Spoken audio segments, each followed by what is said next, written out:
Bienvenido a tu programa Testigos de la Fe.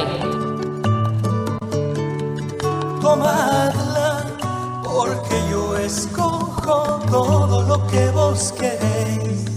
Tomadla, porque yo escojo todo lo que vos queréis. Si vives santamente, morirás santamente. Testigos de la Fe. Les saluda a su servidora Madre Gabriela, misionera de Jesús y de María, compartiendo el día de hoy, domingo 15 de este mes de septiembre, donde estamos celebrando a Nuestra Señora de los Dolores. Pues en este día donde estamos también a la mitad exactamente de este noveno mes, el mes de septiembre, saludamos a todos los que nos van a estar acompañando a través de nuestra página del internet www.montemaria.org, también a través del Facebook y los que nos siguen por la frecuencia 1090 en la radio. Pues vamos a iniciar ese programa donde hablamos de la vida de los santos que estaremos celebrando en el transcurso de esta semana y también para irnos preparando en estas festividades. Hoy estamos, dijimos, a la mitad del mes de septiembre. Posteriormente, de este domingo al otro, sería el 29, estaremos celebrando a los 3 arcángeles, Miguel, Gabriel y Rafael. De ahí nos vamos con el mes de octubre, el mes del Santo Rosario, y celebraremos a la Virgen del Rosario el lunes 7. Después, en el mes de noviembre, tenemos el día 1, que es viernes, Día de Todos los Santos, y día 2 de los fieles difuntos, donde pedimos por todas las ánimas benditas del purgatorio. De ahí nos vamos hasta el miércoles 27, que es día de Nuestra Señora de la Medalla Milagrosa, muy conocida también. Y de ahí nos vamos preparando para la 23ª peregrinación guadalupana, así es la número 30, que es del 1 al 10 de diciembre. La salida es en domingo. El año pasado tocó que la llegada fuera en domingo. Hoy va a ser la salida, primero Dios. Entonces son 10 días donde les pedimos la oración para que pues se pueda llevar a cabo esta peregrinación guadalupana. Igual también de la misma manera quienes vayan a estar participando en los diferentes equipos. Primero pues los que van caminando, los que van en servicio. También les pedimos su oración y sobre todo también pues quienes quieran, aparte de su oración, ayudarnos económicamente, ya sea para la gasolina o si no también las cosas que luego se van ocupando como papel de rollo, bolsas desechables, fabuloso y todo esto, o quienes a lo mejor quieran también donar alguna comida para la peregrinación o si no también algún desayuno, pues aquí se pueden poner de acuerdo con Madre Tere para que por ahí pues quieran apoyar, y los otros que digan, bueno, mejor yo económicamente, mejor. Le compartía el día de ayer a una señora si nos quería ayudar con el equipo, ¿verdad? Mejor yo le ayudo económicamente, madre, no puedo, ¿verdad? Entonces, pues bueno, hay algunos que dicen físicamente no puedo ir, pero mejor pues les ayudamos para la peregrinación, y ella nos apoyó el año pasado con nos dio pan, dinero para comprar pan dulce. Entonces dijo, quiero otra vez ayudarles con pan dulce. Entonces, pues así de todo poco a poquito para esta 23ª peregrinación guadalupana, que se llegaría, si Dios lo permite, el martes 10 de diciembre. De ahí nos vamos con el día 12, Día de Nuestra Señora de Guadalupe, y es jueves. Al día siguiente, 13, que es viernes, aniversario, 40 años de aniversario de Padre Rayito, para ir pidiendo también por él. Y luego con la novena de Navidad. Falta tiempo, sí, pero se está pasando muy rápido. Entonces, para irnos preparando con la novena de Navidad, de las posadas conocidas, después el martes, va a ser martes, bien, 24 de diciembre, la misa de Nochebuena, para el miércoles 25 de diciembre, dice un canto, ¿verdad? Después de ahí, el martes 31, que sería la misa de Año Nuevo, y el 1 de enero, que es miércoles. Pues si Dios los permite, prepararnos para todas estas fechas, y ya dijimos, si nos llama antes a su presencia, pues a prepararnos también para cuando Él nos llame. Pues vamos a acordarnos con la sangre de nuestro Señor Jesucristo, en el nombre del Padre, del Hijo, del Espíritu Santo. Amén. Vamos a ver estos actos que estaremos celebrando en esta semana, que sería el día de hoy, domingo 15, Nuestra Señora de los Dolores. El día de mañana, lunes 16, Santos Cornelio y Cipriano. El martes 17, San Roberto Belarmino. El miércoles 18, San José de Cupertino. El jueves 19, San Genaro. El viernes 20, San Pedro de Arbues. Y el sábado 21, San Mateo Apóstol. Repetimos, el día de hoy, domingo 15, Nuestra Señora de los Dolores. Lunes 16, Santos Cornelio y Cipriano. Martes 17, San Roberto Belarmino. Miércoles 18, San José de Cupertino. Jueves 19, San Genaro. Viernes 20, San Pedro de Arbues. Y sábado 21, San Mateo. Pues muchas felicidades a los que van a estar celebrando algo, cumpliendo años, algo en esta semana. Empezamos el día de hoy, que es domingo 15, y aquí lo ando perdiendo, es Nuestra Señora de los Dolores. Dice así: la Iglesia Católica ha venerado siempre con singular cariño los siguientes 7 dolores de la Virgen. Primer dolor: el nacimiento de Jesús en un pobre portal. Otras mamás ven nacer a su hijo en una clínica o en una casa, en una camita, aunque sea pobre. La Virgen tuvo que ver nacer a su hijo en una pesebre, en una canoa de echar de comer a los animales, en una cueva barrida por el viento, en el misterio portal que nuestros pecados le prepararon al Redentor. Ese fue su primer dolor, y con su pobreza aprendió a comprender a todos los que sufren por falta de lo necesario, y se conmueve mucho cuando ellos le suplican su ayuda. Siempre viene corriendo en ayuda de los necesitados, porque ella supo lo que es ser pobre y faltarle a uno lo necesario. Segundo dolor: la presentación en el templo. A los 40 días de nacido presentaron al niño Jesús en el templo, y el profeta Simeón lo tomó en sus brazos y dijo: este niño será causa de división, de salvación para unos y de perdición para otros, y por causa de él una espada de dolor atravesará tu corazón, oh María. Desde entonces supo María que Jesús sería perseguido y que a ella le esperarían grandes penas a causa de su hijo, porque como dice San Pablo, todo el que quiera vivir como lo manda Dios sufrirá persecución. Tercer dolor: la huida a Egipto. Cuando los magos fueron a visitar al niño Dios a Belén, el malvado rey Herodes les dijo que volvieran a Jerusalén a contarle dónde estaba el niño, porque él deseaba ir a asesinarlo. Los magos, por orden de Dios, no volvieron a donde Herodes, y entonces éste mandó a los soldados a que matara a todos los niños menores de 2 años. Un ángel del Señor anunció a José que debía huir antes de que llegaran los asesinos, y así, de noche, huyeron a Egipto. El viaje a Egipto es algo sumamente duro. Son caminos peligrosos, con el miedo de ser alcanzados por la policía, con un sol de 40 grados, sin agua para tomar por el camino, ir a un pueblo de desconocidos, otro idioma fuera de la patria, entre otras cosas. La Madre de Dios se preparaba con este espantoso sufrimiento para comprender a todos los que tienen la pena de tener que salir de su tierra querida, alejarse de sus familiares, sufrir peligros, desempleo, etc. Por eso la llamamos Madre Dolorosísima, porque ninguna otra mujer ha sufrido más que ella. Pero tampoco hay mujer que sepa comprender y ayudar mejor a los que sufren. Cuarto dolor: la pérdida de Jesús en el templo. José, al volver de Jerusalén a Nazaret, pensaba: como Jesús apenas tiene 12 años, seguramente se había ido con el grupo de las mujeres. Y María pensaba: como Jesús ya tiene 12 años, seguramente se fue con el grupo de los hombres. Y así, ninguno de los dos se extrañó de que en el primer día de camino Jesús no estuviera a su lado. Pero esa noche, al encontrarse, su primera exclamación fue: ¿y Jesús no venía contigo? Oh, no. ¡Qué noche de terrible angustia! No podían devolverse todavía porque esos caminos llenos de atacadores no se pueden recorrer de noche. Pero al día siguiente corrieron a Jerusalén. María recorre las casas de sus familiares repitiendo las palabras de la Sagrada Biblia: si habéis visto al amado de mi alma, decidme dónde está. Oh vosotros los que pasáis, mirad y ved, si no hay dolor como mi dolor. ¿Cuántos pensamientos habrían pasado por la mente angustiada? ¿Lo habrán secuestrado? Tantos niños serán secuestrados para luego venderlos como esclavos. ¿Le habrá sucedido alguna desgracia? ¿Estará Dios disgustado por esto? Y así 3 largos y penosos días. María se estaba preparando para poder compadecer a todos los que pasamos angustias, ansiedades, temores y dudas. Quinto dolor: se encuentra con Jesús en la calle de la amargura. El Viernes Santo, cerca del mediodía, la Virgen está en la plaza, junto al palacio de Pilato, escuchando los resultados de aquel juicio injusto. De pronto, oyó que Pilato leía la sentencia que helaba de terror la sangre de los ajusticiados. Irás a la cruz. Quedas condenado a muerte, oh Jesús. María siente una pena inmensa. Pide a San Juan Apóstol que la conduzca hacia una de las calles por donde va a pasar el cortejo hacia el Calvario.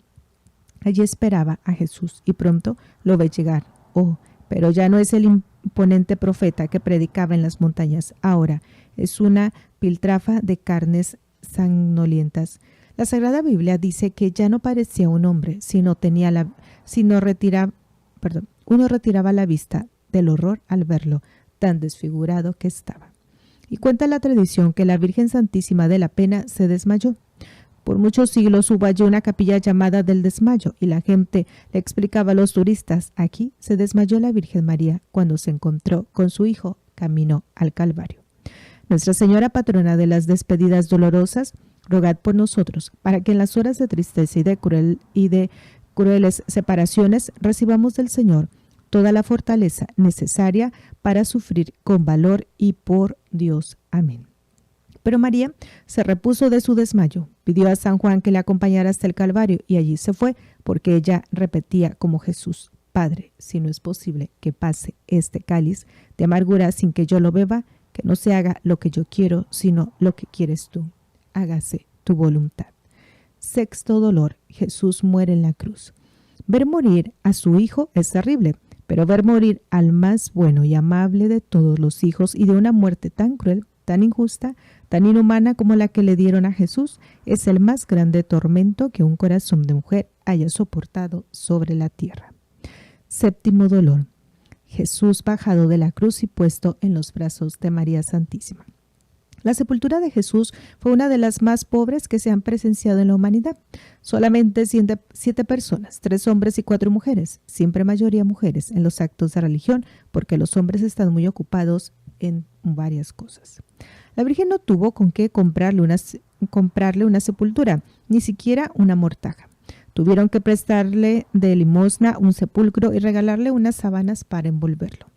Ella, siempre pobre, patrona de todos los pobres. Allí estaban, representando todos los hombres, un comerciante, José de Arimatea, un político, Nicodemo, un obrero campesino, San Juan Apóstol, y además de Nuestra Señora de las Tres Marías, María Magdalena, María Salomé y María la de Clofás, y nadie más. Entierro de pobre y bien pobre. ¿Quién de nosotros no aprecia la bella estatua de Miguel Ángel llamada La Pietà, donde vemos a la Santísima Virgen teniendo sobre sus rodillas el cadáver de Jesús? Es impresionante. Pero lo más impresionante debió ser su dolor en aquella hora. Mas ella no se desespera. Ella sabe bien que la despedida con los muertos no es definitiva. Ella sabe que la resurrección llegará para todos y esa esperanza de resurrección suaviza la pena. Y hoy le estamos celebrando Nuestra Señora de los Dolores. Vamos con el día de mañana, lunes 16, Santos Cornelio y Cipriano, mártires. Cornelio significa fuerte como un cuerno. Este pontífice fue martirizado en la persecución del emperador Decio en el año 253. Su pontificado se vio amargado por la rebelión de un hereje llamado Noviciano, que proclamaba que la Iglesia Católica no tiene poder para perdonar pecados y que, por lo tanto, el que alguna vez hubiera renegado de su fe nunca más podía ser admitido en la Santa Iglesia. La herejía afirmaba también ciertos pecados como la fornicación, impureza y adulterio no podían ser perdonados jamás. El Papa Cornelio se le opuso y declaró que si un pecador se arrepiente de verdad y quiere empezar una vida nueva de conversión, la Santa Iglesia puede y debe perdonarle las antiguas faltas y admitirlo otra vez entre los fieles. A San Cornelio lo apoyaron San Cipriano desde África y todos los demás obispos de Occidente. El gobierno del perseguidor Decio lo desterró de Roma y a causa de los sufrimientos y malos tratos que recibió, murió en el desierto como un mártir. San Cipriano, obispo. Este fue el santo más importante de África y el más brillante de los obispos de este continente antes de que apareciera San Agustín. Había nacido en el año 200 en Cartago, norte de África, y se dedicó a la labor de educador, conferencista y orador público. Tenía una inteligencia privilegiada, una gran habilidad para hablar en público y una personalidad brillante y simpática que le conseguía un impresionante ascendiente sobre los demás. Llegando a la mayoría de edad se convirtió en cristiano por el ejemplo en las palabras de un santo sacerdote llamado Cecilio. Se hizo bautizar y una vez bautizado hizo el juramento de permanecer siempre casto y de no contraer matrimonio. Celibato se llama de este modo de vivir.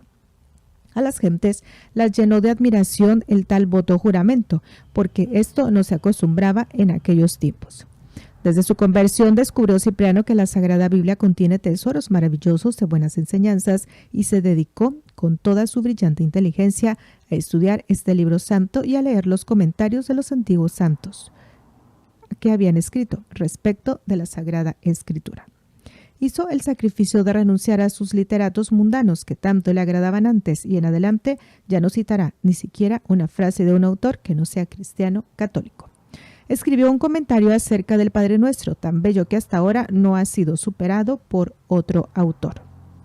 Fue ordenado sacerdote y en el año 248, al morir el obispo de Cartago, el pueblo y los sacerdotes aclamaron a Cipriano como el más digno para ser el nuevo obispo de la ciudad.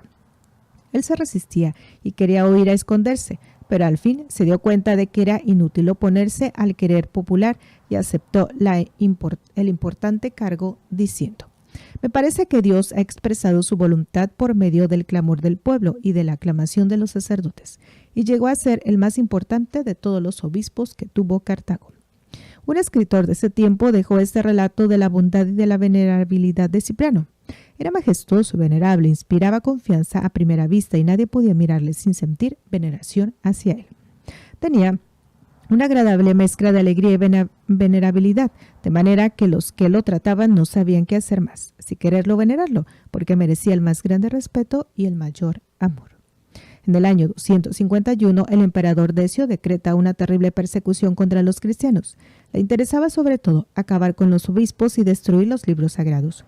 Y para que el mal a la religión sea mayor, invitan a todos los que quieran renegar de la religión cristiana a que quemen incienso ante los dioses y ya con esto queden perdonados. Muchísimos caen en esa trampa y con tal de no perder sus bienes, su libertad y su vida misma, queman incienso ante las imágenes de los ídolos paganos y reniegan de la santa religión. El mal es inmenso. Cipriano, con gran prudencia, viendo que lo que primero buscaban era acabar con los jefes de la iglesia, huye y se esconde, pero desde su escondite envía continuas cartas a los creyentes, invitándolos a no abandonar la religión por nada en la vida. Los paganos recorren las calles de Cartago gritando: pedimos que Cipriano sea echado a los leones, pero no lograron encontrar para echarlo a las fieras. Hubo un corto periodo de paz y Cipriano volvió a su cargo de obispo, pero encontró que algunos aceptaban sin más en la religión a los que habían apostatado de la religión, sin exigirles hacer penitencia de ninguna clase. Se opuso a esta relajación y, en adelante, a todo renegado que quiso volver a la iglesia le exigió, antes que hiciera, cierto tiempo de penitencia. Así, preparaba a los creyentes para que en las próximas persecuciones no se dejaran dominar por el miedo y no renegaran tan fácilmente de sus creencias. Muchos se oponían a esta severidad, pero era necesaria para prevenir el peligro de apostasías en la próxima persecución que ya se avecinaba. Y sucedió que cuando vinieron después las más espantosas persecuciones, los cristianos prefirieron morir antes que quemar incienso a los dioses de los paganos y fueron mártires gloriosos. En el año 252 llega la peste de tifo negro a Cartago y empiezan a morir cristianos por centenares y queman miles de huérfanos. El obispo Cipriano se dedica a repartir ayudas a los que han quedado en la miseria. Vende todo lo valioso que hay en su casa episcopal y pronuncia uno de los enormes más hermosos que se han compuesto en las sermones en la Iglesia Católica acerca de la limosna. Todavía hoy, al leer tan emocionantes sermones, siente uno el deseo inmenso de dedicarse a ayudar a los necesitados. Sus oyentes se conmovieron al escuchar tan impresionantes enseñanzas y fueron generosísimos en ayudar a las víctimas de la epidemia. En el año 257, el emperador Valeriano decretó por violentísima persecución contra los cristianos, pena de destierro para todo creyente que asistiera a un acto de culto cristiano y pena de muerte para cualquier obispo o sacerdote que se atreviera a celebrar una ceremonia religiosa. A Cipriano le decretaron en el año 257 pena de destierro, pero como donde quiera que vaya sigue celebrando ceremonias religiosas, en el año 258 le decretan pena de muerte. Se conservan las actas de la última audiencia. Y dice así: al llegar al lugar donde lo iban a matar, Cipriano mandó regalar 25 monedas de oro al verdugo que le iba a cortar la cabeza. Los fieles colocaron sábanas blancas en el suelo para recoger su sangre y llevarla como reliquias. El santo obispo se vendó los mismos ojos y se arrodilló. El verdugo le cortó la cabeza con un golpe de espada. Esa noche los fieles llevaron en solemne procesión con antorchas y cantos el cuerpo del glorioso mártir para darle honrosa sepultura. A los pocos días murió de repente el juez Valerio. Pocas semanas después, el emperador Valeriano fue hecho prisionero por sus enemigos en una guerra en Persia y esclavo prisionero estuvo hasta la muerte. Vamos con el día martes 17 de septiembre, San Roberto Belarmino. Ahí estamos ya. Roberto significa el que brilla por su buena fama. Este santo ha sido uno de los más valientes defensores de la Iglesia Católica contra los errores de los protestantes. Sus libros son tan sabios y llenos de argumentos convencedores que uno de los más famosos jefes protestantes exclamó al leer uno de ellos: con escritos como este estamos perdidos, no hay cómo responderle. San Roberto nació en Montepulciano, Toscana, del año 1542. Su madre era hermana del Papa Marcelo. Desde niño dio muestras de poseer una inteligencia superior a la de sus compañeros, una memoria prodigiosa. Recitaba de memoria muchas páginas en latín, del poeta Virgilio como si las estuviera leyendo. En las academias y discusiones públicas dejaba admirados a todos los que le escuchaban. El rector del colegio de jesuitas en Montepulciano dejó escrito: es el más inteligente de todos nuestros alumnos, da esperanzas de grandes éxitos para el futuro. Por ser sobrino de un pontífice, podía esperar obtener muy altos puestos y a ellos aspiraba.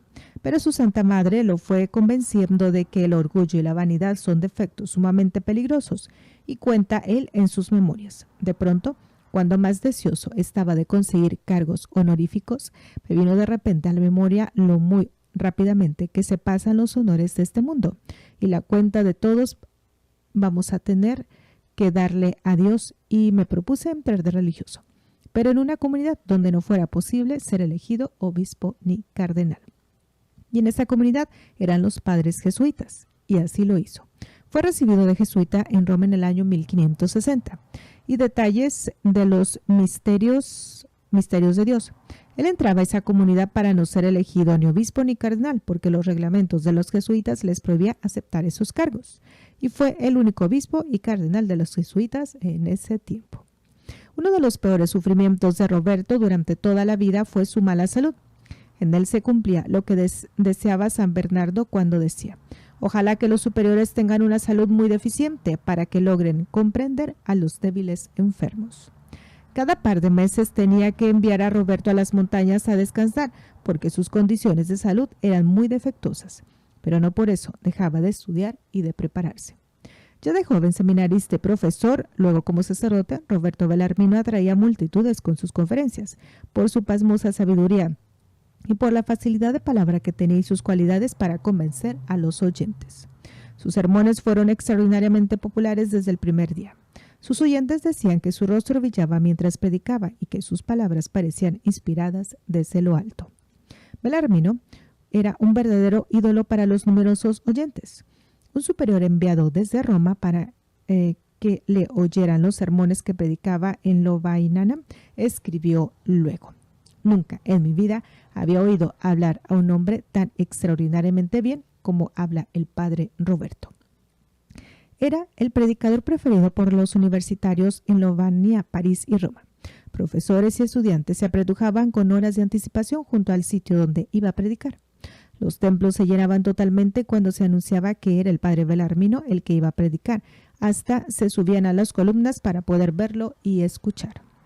Al principio los sermones de Belarmino estaban llenos de frases de autores famosos y de adornos literarios, para parecer como muy sabio y literato, pero de pronto un día lo enviaron a hacer un sermón sin haberle anunciado con anticipación, y él, sin tiempo para prepararse ni leer, se propuso hacer esta predicación solamente con frases de la Sagrada Biblia, la cual prácticamente se sabía de memoria, y el éxito fue fulminante.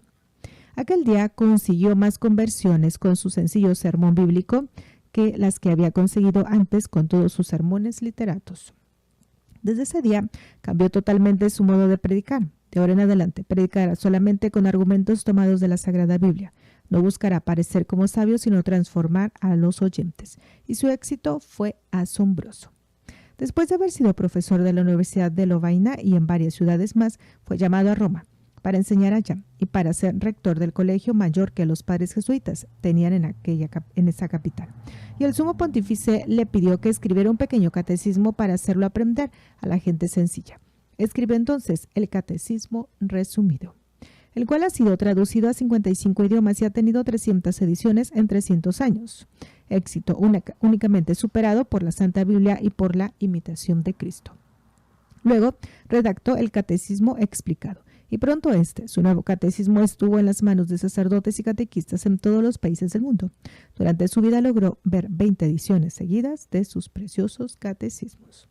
Se llamaba controversia una discusión larga y repetida en la cual cada contenedor va presentando los argumentos que tiene contra el otro y los argumentos que lo defiende lo que tiene. Los protestantes habían sacado una serie de libros contra los católicos y estos no hallaban cómo defenderse. Entonces, el sumo pontífice encomendó a San Roberto que se encargara en Roma de preparar a sacerdotes para saber defender a los ataques de los enemigos de la religión. Él fundó una clase que se llama Las Controversias, para enseñar a sus alumnos a discutir con los adversarios. Y pronto publicó su primer tomo titulado así, Controversias. En este libro, con admirable sabiduría, pulveriza lo que decían los evangélicos y calvinistas. El éxito fue rotundo. Enseguida aparecieron el segundo y el tercer tomo hasta el octavo, y los sacerdotes y catequistas de todas las naciones encontraban en ellos los argumentos que necesitaban para convencer a los protestantes de lo equivocados que están los que atacan nuestra santa religión. San Francisco de Sales, cuando iba a discutir con un protestante, llevaba siempre 2 libros, la Sagrada Biblia y otro tomo de las Controversias de Belarmino. En 30 años tuvieron 20 ediciones estos famosos libros. Un librero de Londres exclamaba: «Este libro me sacó de pobre, son tantos los que he vendido que ya me arregló mi situación económica». Los protestantes, admirados de encontrar tanta sabiduría en esas publicaciones, decían que eso no lo había escrito Belarmino, sino que era obra de un equipo de muchos sabios que le ayudaban. Pero cada libro lo redactaba él únicamente de su propio cerebro. El Santo Padre, el Papa, lo nombró arzobispo y cardenal y puso como razón para ello lo siguiente: este es el sacerdote más sabio de la actualidad. Belarmino se negaba a aceptar tan alto cargo, diciendo que los reglamentos de la Compañía de Jesús prohíben aceptar títulos elevados a la Iglesia. El Papa le respondió que él tenía poder para dispensarlo de ese reglamento y al fin le mandó, bajo pena de pecado mortal, aceptar el cardenalato. Tuvo que aceptarlo, pero siguió viviendo tan sencillamente y sin ostentación como lo había venido haciendo cuando era un simple sacerdote. Al llegar a las habitaciones del cardenal en el Vaticano, quitó las cortinas lujosas que habían en las paredes y las mandó repartir entre las gentes pobres, diciendo: «Las paredes no sufren de frío». Los superiores jesuitas le encomendaron que se encargara de la dirección espiritual de los jóvenes seminaristas, y San Roberto tuvo la suerte de contar entre sus dirigidos a San Luis Gonzaga. Después, cuando Belarmino se muera, dejará como petición que lo entierren junto a la tumba de San Luis, diciendo: «Es que fue mi discípulo». En los últimos años pedía permiso al sumo pontífice y se iba a pasar semanas y semanas al noviciado de los jesuitas, y allá se dedicaba a rezar y a obedecer tan humildemente como si fuera un sencillo novicio.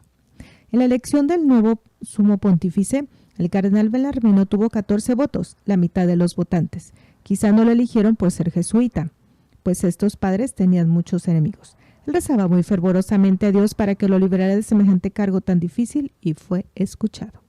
Poco antes de morir escribió en su testamento que lo poco que tenía se repartiera entre los pobres. Lo que dejó no alcanzó sino para costear los gastos del entierro.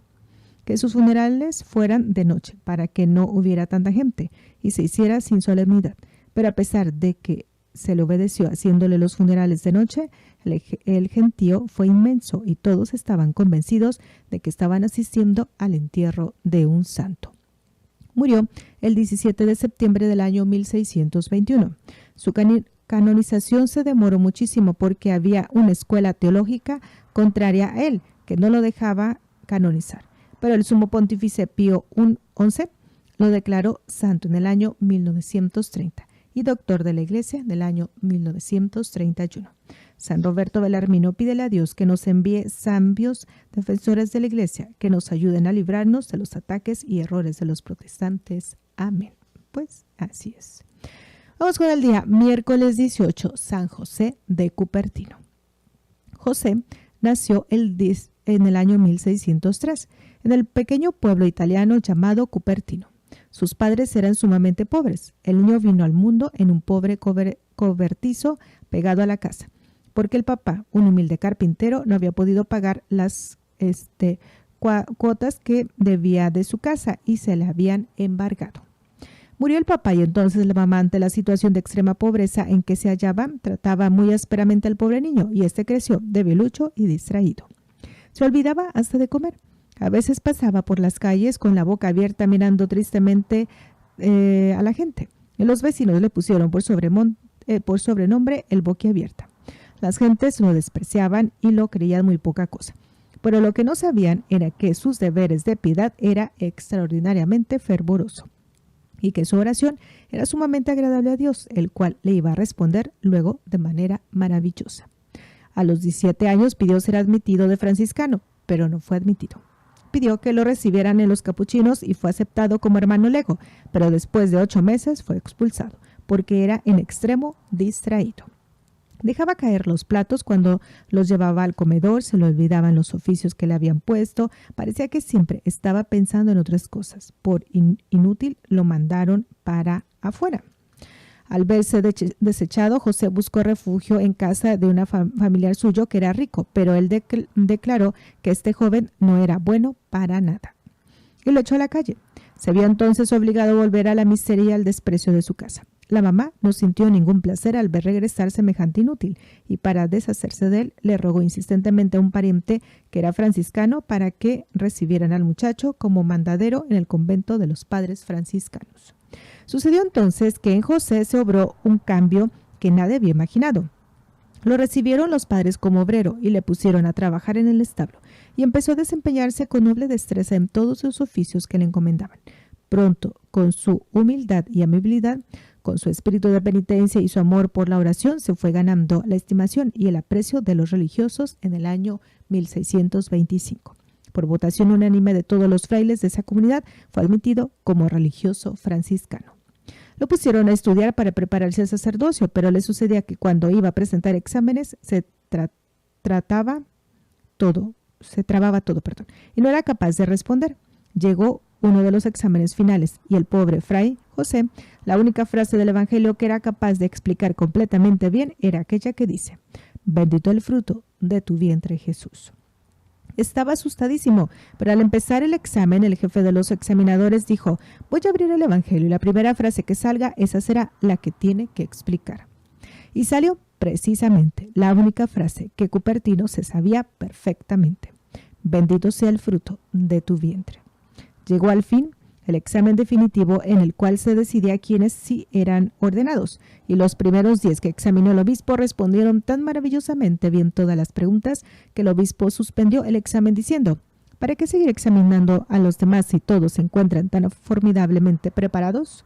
Y por ahí estaba siendo turno para que lo examinaran José de Cupertino, temblando de miedo por si lo iban a descalificar, y se libró de semejante catástrofe por casualidad. Ordenado sacerdote en el año 1628, se dedicó a tratar de ganar almas por medio de la oración y de la penitencia. Sabía que no tenía cualidades especiales para predicar ni para enseñar. Para entonces suplía esas deficiencias ofreciendo grandes penitencias por los pecadores. Jamás comía carne ni bebía ninguna clase de licor. Ayunaba pan y agua muchos días. Se dedicaba con gran esfuerzo y consagración a los trabajos manuales del convento, que era para lo único que se sentía capacitado. Desde el día de su ordenación sacerdotal, su vida fue una serie no interrumpida de éxtasis, curaciones milagrosas, sucesos sobrenaturales en un grado tal que no se conocen en semejante cantidad en ningún otro santo. Bastaba que le hablaran de Dios o del cielo para que se volviera insensible a lo que sucediera a su alrededor. Ahora se explicaba por qué de niño andaba tan distraído y con la boca abierta.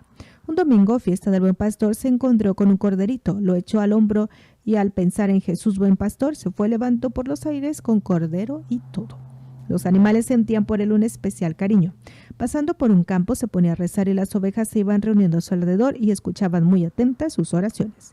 Las golondrinas en grandes bandadas volaban alrededor de su cabeza y lo acompañaban por cuadras y cuadras.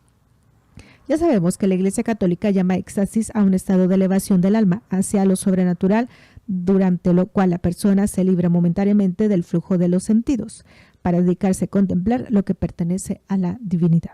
La palabra éxtasis significa en griego ser transportado hacia lo sobrenatural. San José de Cupertino quedaba en éxtasis con mucha frecuencia durante la Santa Misa o cuando estaba rezando los salmos de la Sagrada Biblia. Durante los 17 años que estuvo en el convento de Grotella, sus compañeros de comunidad presenciaron 70 éxtasis de este santo. El más famoso sucedió cuando 10 obreros deseaban llevar una pesada cruz a una montaña alta y no lograban. Entonces Fray José se elevó por los aires con la cruz y la llevó hasta la cima del monte. Como estos sucesos tan raros podían producir verdaderos movimientos de exagerado fervor entre el pueblo, los superiores le prohibieron celebrar misa en público, ir a rezar en comunidad con los demás religiosos, asistir al comedor cuando los otros se encontraban allí, y concurrir a las procesiones u otras ceremonias públicas de devoción. Cuando estaba en éxtasis, lo pinchaban con agujas, le daban golpes con palos y hasta le acercaban sus dedos a velas encendidas y no sentía nada. Lo único que lo hacía volver en sí era oír la voz de su superior que lo llamaba a que fuera a cumplir sus deberes. Cuando regresaba de sus éxtasis, pedía perdón a sus compañeros diciéndoles: «Excúsenme por estos ataques de mareo que me dan». En la iglesia han sucedido levitaciones a más de 200 santos. Consisten, ya dijimos, ¿verdad? Un día llegó el embajador de España con la esposa y mandaron llamar a Fray José para hacerle una consulta espiritual. Llegó corriendo, pero cuando ya iba a empezar a hablar con ellos, vio un cuadro de la Virgen que estaba en lo más alto del edificio, y dando su típico pequeño giro, se fue elevando hacia lo alto hasta quedar frente al rostro de la santa imagen. El embajador y su esposa contemplaban emocionados semejantes sucesos que jamás habían visto. El santo rezó unos momentos, luego descendió suavemente al suelo y, como avergonzado, subió corriendo a su habitación y ya no bajó más en ese día. En Osimo, donde el santo pasó sus últimos 6 años, un día los demás religiosos lo vieron elevarse hasta una estatua de la Virgen María, que estaba a 3,5 metros de altura, y darle un beso al niño Jesús. Y allí, junto a la madre y al niño, se quedó un buen rato, rezando con intensa emoción, suspendido por los aires. El día de la Asunción de la Virgen, en el año 1663, un mes antes de su muerte, celebró su última misa, y estando celebrando quedó suspendido por los aires como si estuviera con el mismo Dios en el cielo. Muchos testigos presenciaron este suceso.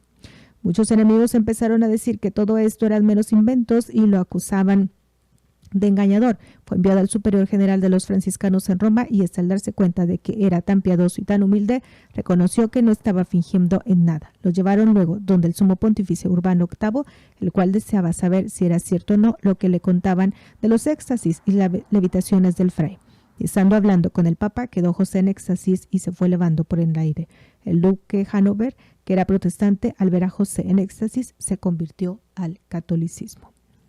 Los últimos años de su vida, José fue enviado por sus superiores a conventos muy lejanos donde nadie pudiera hablar con él. La gente descubría dónde estaba y allá corrían las multitudes. Entonces lo enviaban a otro convento más apartado aún. Él sufrió meses de aridez y sequedad espiritual, pero después, a base de mucha oración y continua meditación, retornaba otra vez a la paz en su alma. A los que le consultaban problemas espirituales les daba siempre un remedio: rezar, no cansarse nunca de rezar. Que Dios no es sordo ni el cielo es de bronce, todo el que pide, recibe. Murió el 18 de septiembre del año 1663 a la edad de 60 años. Que Dios nos enseñe con estos hechos tan maravillosos que Él siempre enaltece a los que son humildes y los llena de gracias y de bendiciones. Y hasta aquí terminamos. Continuamos en unos momentos más con la celebración de la Santa Misa, recordándoles este mensaje: Dios es amor y te ama. Solo me asusta una cosa: conservar mi propia voluntad. Ellos ya están con Dios. Luchemos como verdaderos testigos de la fe para alcanzar nuestra meta. Gracias por dar tu vida a Cristo. Dios es amor y te ama.